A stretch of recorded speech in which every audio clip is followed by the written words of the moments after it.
Hello दोस्तों, मैं शैलेश आपका अपने YouTube चैनल पर स्वागत करता हूं। आज हम द्विघात समीकरण को पढ़ना स्टार्ट करेंगे। ठीक है। और इसके पहले मैं बता दूं कि अगर आप वास्तविक संख्या, बहुपद और दो चर वाला रैखिक समीकरण और त्रिकोणमिति का वीडियो नहीं देखे हैं तो उसका प्लेलिस्ट बना होगा। वहां पर एक एक वीडियो अच्छी तरीके से पढ़ाया गया है, उसका प्लेलिस्ट बना होगा। हर एक चैप्टर का अलग अलग प्लेलिस्ट बना है, उसको जा करके देखेंगे, आपको बहुत ही पसंद आएगा। ठीक है। और मैं कैसे पढ़ाता हूँ, पढ़ाने का रूप है कि यहाँ पर ऑब्जेक्टिव दिया गया था, ऑब्जेक्टिव दिया गया है, इसको मैं सब्जेक्टिव तरीके से इसको मैं यहाँ पर सॉल्व करता हूँ, फिर इसको बाद अच्छी तरीके से इसको समझाता हूँ। ठीक है। ये मैं वीडियो है आपको ऑब्जेक्टिव और सब्जेक्टिव दोनों में काम करेगा। अगर आप कॉम्पिटिटिव एग्जाम की तैयारी भी कर रहे हैं तब भी ये एग्जाम में हमेशा पूछा जाता है। ठीक है। और बोर्ड परीक्षा की तैयारी कर रहे हैं या यूपी बोर्ड की तैयारी कर रहे हैं या बिहार बोर्ड की तैयारी कर रहे हैं, आप हिंदी मीडियम वाले छात्र हैं, स्टूडेंट हैं, तो इस चैनल से जुड़ सकते हैं। पहली सवाल दिया गया है कि द्विघात समीकरण 4x² + 4x + 1 = 0 के मूलों की प्रकृति होगी। देखिए, मूलों की जो प्रकृति होती है, अगर मूलों की प्रकृति ज्ञात करने के लिए d बराबर होता है विविक्तर b² - 4ac, 4ac के द्वारा हम इसको देखते हैं, पॉजिटिव रहता है, निगेटिव रहता है, और अगर शून्य रहता है तो क्या क्या कहते हैं मैं आपको इसमें बताऊंगा। देखिए, अगर हम विविक्तर ज्ञात करते हैं तो उसके द्वारा हम उसकी प्रकृति को ज्ञात कर लेते हैं। तो यहाँ पर b जो दिया गया है, आपका कितना दिया गया है, इससे कंप्रोमाइज करेंगे। ये आपका a है, ये आपका b है, और ये आपका क्या है, c है। तो b बराबर क्या दिया गया, 4 दिया गया है, 4 का स्क्वायर करेंगे -4 × a जो दिया गया है, a आपका क्या दिया गया, 4 दिया गया है, और c जो दिया गया है 1 दिया गया है। ठीक है। तो यहाँ पर क्या करेंगे, 4 चौका 16 हो जाएगा, माइनस इसका इसमें मल्टीप्लाई करेंगे, यहाँ पर 16 हो जाएगा। अब इसको घटाएंगे तो यहाँ पर 0 आ जाएगा। तो d का वैल्यू आ रहा है 0 आ रहा है। तो आप इससे कह सकते हो कि अगर आपका विविक्तर d का जो वैल्यू आया है 0 आया है, तो आप इसको कह सकते हो कि वास्तविक और बराबर है। ठीक है, वास्तविक और बराबर। ठीक है, बी वाला ऑप्शन सही हो जाएगा। अगर कोई उसकी प्रकृति d बराबर आता है, अगर 0 आता है तो वह वास्तविक है और बराबर है। ठीक है। अब चलते हैं दूसरी सवाल देखेंगे। दूसरी सवाल दिया गया कि समीकरण के समझ में आपको आ गया होगा। अगर आप विविक्तर निकालते हो, d बराबर अगर 0 आ जाता है तो वह प्रकृति जो होती है वास्तविक होती है और बराबर होती है। यहाँ पर दिया गया है समीकरण 7x² - 12x + 18 = 0 के मूलों के योगफल, योग एवं मूलों के गुणनफल का अनुपात होगा। देखिए, मूलों का योगफल और मूलों का गुणनफल का फार्मूला आपको पहले आना चाहिए, फिर उसके बाद सवाल को आप सॉल्व कर पाएंगे। मैं जब द्विघात बहुपद पढ़ा रहा था तो उसमें मूलों का योगफल और मूलों का गुणनफल का भी उसमें भी आया था और इसमें भी आता है। ठीक है। और आपको पहले ये भी क्लियर कर दूं, मैं स्टार्टिंग में ही हमको बता देना चाहिए था, लेकिन अभी बता रहा हूँ कि द्विघात बहुपद और द्विघात समीकरण में क्या अंतर है। समीकरण का मतलब है कि किसी दो लोग का तुलना किया जाता है, और बहुपद का मतलब है कि एक पद के रूप में दिया गया होता है। जैसे कि अगर यहाँ पर x² + 2x दिया गया है, ये आपका बहुपद है। ठीक है। अगर यहाँ पर 2x² + 5x = 0 दिया गया है, तो यानी कि दो लोग का तुलना किया जा रहा है। यानी कि अगर किसी बहुपद में बराबर का चिन्ह आ गया तो वहाँ पर आपका द्विघात समीकरण नहीं, समीकरण हो जाता है। या आपका द्विघात समीकरण और त्रिघात या एक घात वाला समीकरण हो सकता है कि जो बराबर का चिन्ह यहाँ पर लग जाता है, उसके द्वारा हम समझ सकते हैं कि यह समीकरण हो गया एक। ठीक है। तो चलते हैं दूसरा सवाल देखेंगे। दूसरा सवाल जो दिया गया है वो दिया गया है कि यहाँ पर हमको मूलों का योग एवं मूलों के गुणनफल का अनुपात ज्ञात करना है। तो यहाँ पर हमको 7x² - 12x + 18 = 0 के मूलों के योग एवं मूलों के गुणनफल का अनुपात होगा। मूलों का जो योग होता है, अगर हम मूलों का इसका मूलों का योग हम ज्ञात करते हैं, मूलों का योग बराबर, मूलों का योग बराबर होता है -x का गुणांक बटे में x का गुणांक, लिख लो, गुणांक बटे में x² का गुणांक।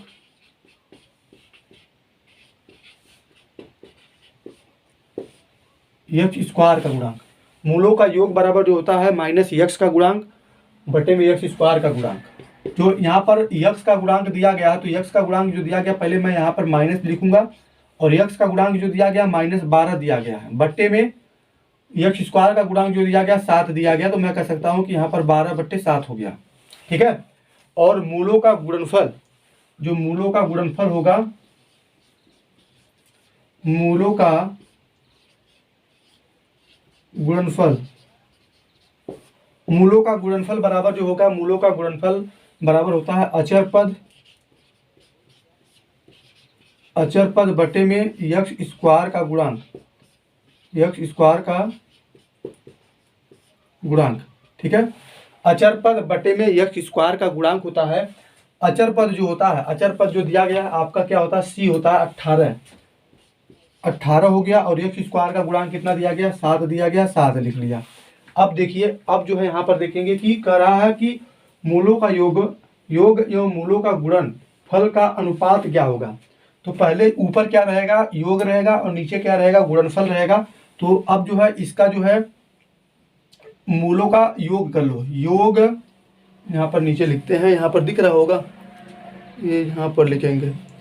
अगर मैं यहाँ पर योग, मूलों का योग समझ लीजिएगा, मूलों का योग बटे गुणनफल, ठीक है, बराबर अगर यहाँ पे करेंगे तो यहाँ पर पहले मूलों का योग जो दिया गया है 12/7 दिया गया है, और बटे में क्या दिया गया है 18/7 दिया गया है। ठीक है। मूलों का योग जो दिया गया है 12/7 दिया गया है, मूलों का गुणनफल जो दिया गया है 18/7 दिया गया है। 7 से 7 को कैंसिल कर देंगे तो यहाँ पे क्या बचेगा, 12/18 बचेगा। ठीक है। और इसको अगर हम काटेंगे तो यहाँ पर 2 9 18 हो जाएगा, 2 6 12 हो जाएगा। इसको काटेंगे तो 2 3 6 हो जाएगा, और 2 3 से काटते हैं। ठीक है। 3 से काटेंगे तो 3 दूना 6 हो जाएगा, 3 त्रिका 9 हो जाएगा। यानी कि मेरा जो है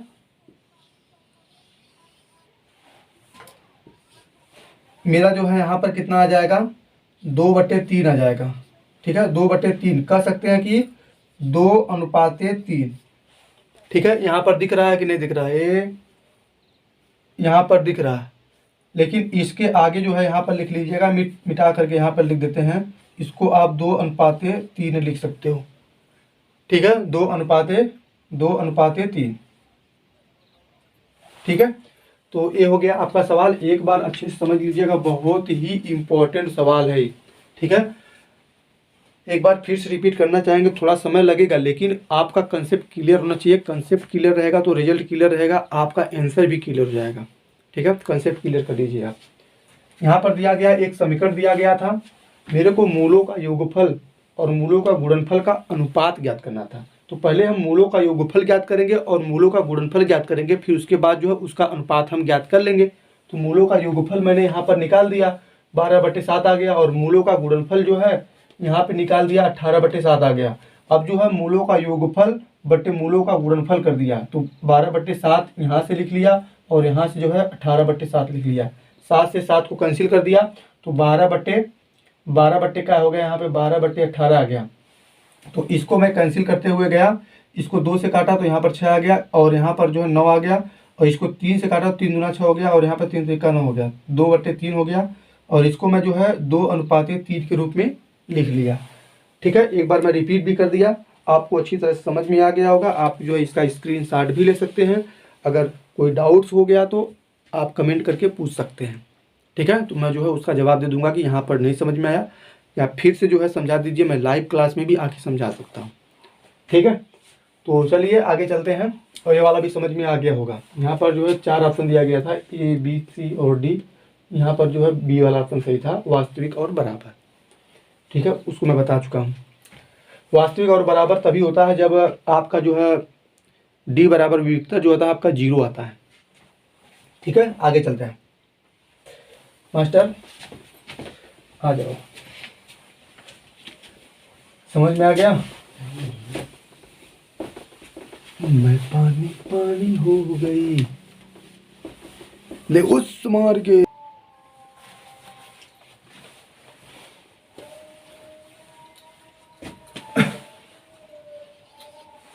दोस्तों जो तीसरी सवाल दिया गया है, तीसरी सवाल में दिया गया कि यदि समीकरण 3x² माइनस 10x प्लस 3 बराबर 0 का एक मूल 1/3 हो तो दूसरा मूल होगा। एक मूल जो दिया गया है 3x² माइनस 10x प्लस 3 बराबर 0 का एक मूल जो है आपका कितना दिया गया है, एक मूल हमको दिया गया है 1/3।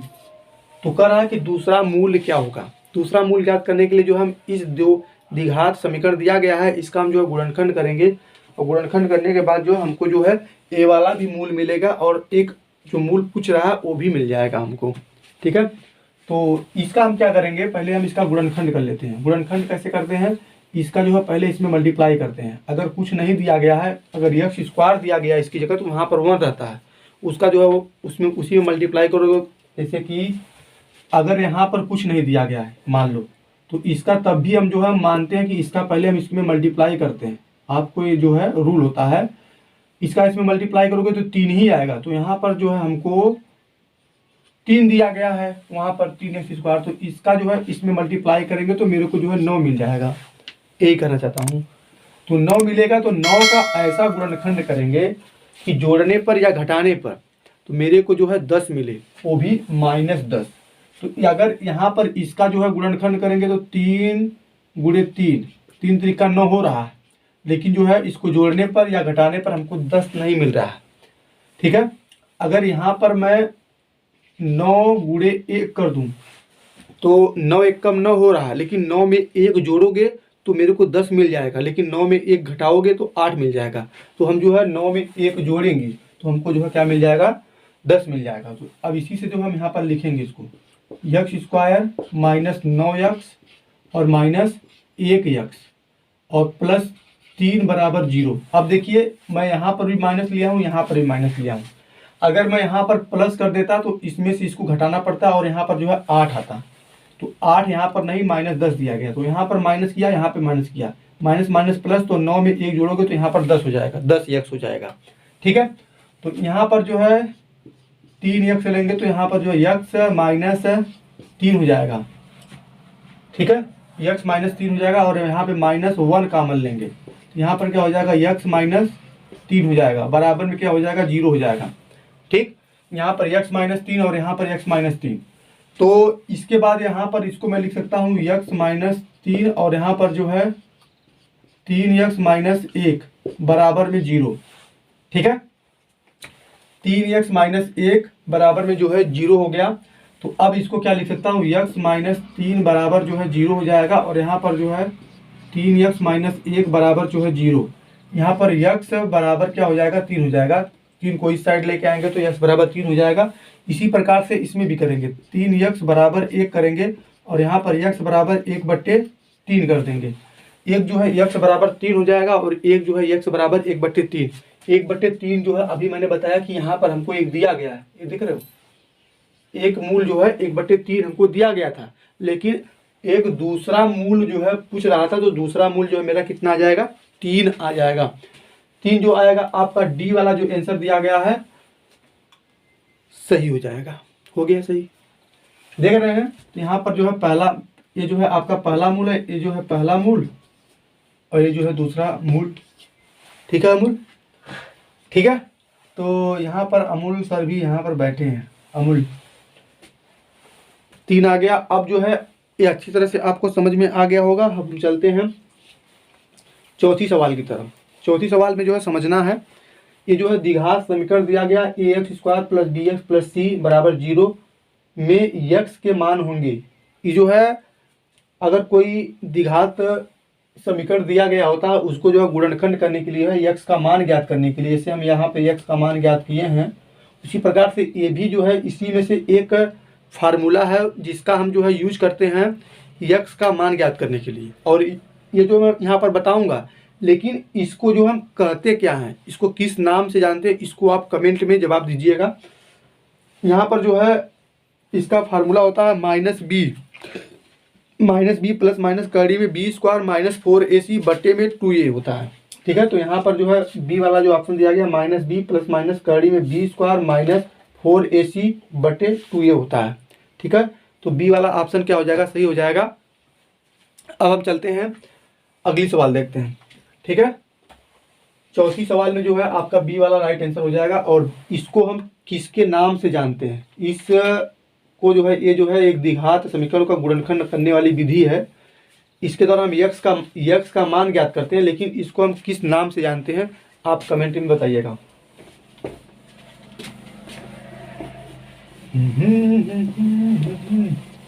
जल्दी जल्दी, फास्ट गो।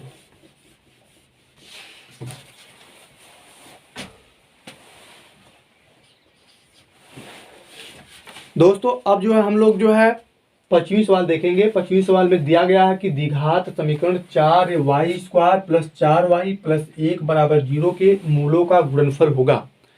इसमें जो है मूलों का गुणनफल पूछ रहा है। तो अभी मैंने जो है चौथी सवाल की तीसरी सवाल बताया था, मूलों का योगफल और मूलों का गुणनफल दोनों बताया था। लेकिन यहाँ पर जो है हमको दिया गया है 4y² + 4y + 1 = 0 दिया गया। यहाँ पर जो है मूलों का गुणनफल पूछ रहा है, तो मूलों का गुणनफल क्या होगा, मूलों का गुणनफल